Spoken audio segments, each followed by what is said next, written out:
Tapi secara prinsip, hari ini energi kita itu memang sangat heroik, Bang. Heroik. Ingin mengungkap sekaligus, ingin tahu sebenarnya siapa mastermind, aktor utama terkait dengan pemagaran ini. Karena tentu bukan kaleng-kaleng. Kalau cuma nelayan biasa, udah wassalam ini barang, Bang. Ada cerita memang di negara kita, kalau sudah berkaitan dengan korporasi besar, ini penanganannya agak lambat dan hati-hati. Karena di tengah heroisme itu, tentu saya ingin memulai dari kawan-kawan DPR.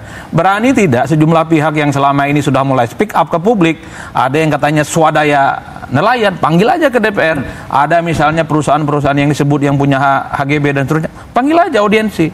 Bagaimana mereka itu jalan ceritanya punya hak kelola ataupun hak bangun yang ada di situ.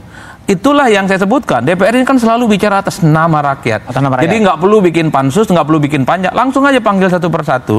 Tanya bagaimana hal ihwal terkait dengan pemagaran yang ada di Kabupaten Tangerang. Ini transparan, Bang. Dan kasusnya bukan sehari dua hari. Sejak 2001, 2002, 2003, dan seterusnya. Itu versi nelayan-nelayan yang ada di Kabupaten Tangerang.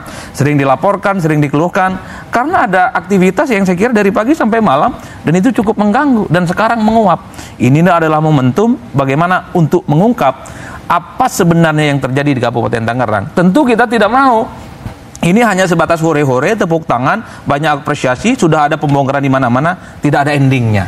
Tapi kan Presiden Prabowo sudah mengatakan untuk dibongkar. Betul.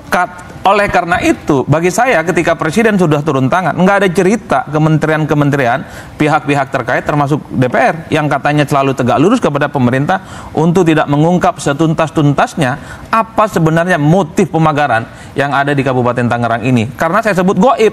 Karena pemiliknya nggak mau ngaku, nggak protes, dan tidak mau akan memperkarakan di jalur hukum. Di tempat yang lain, kalau kemudian disegel, dipagarin, protes, Bang.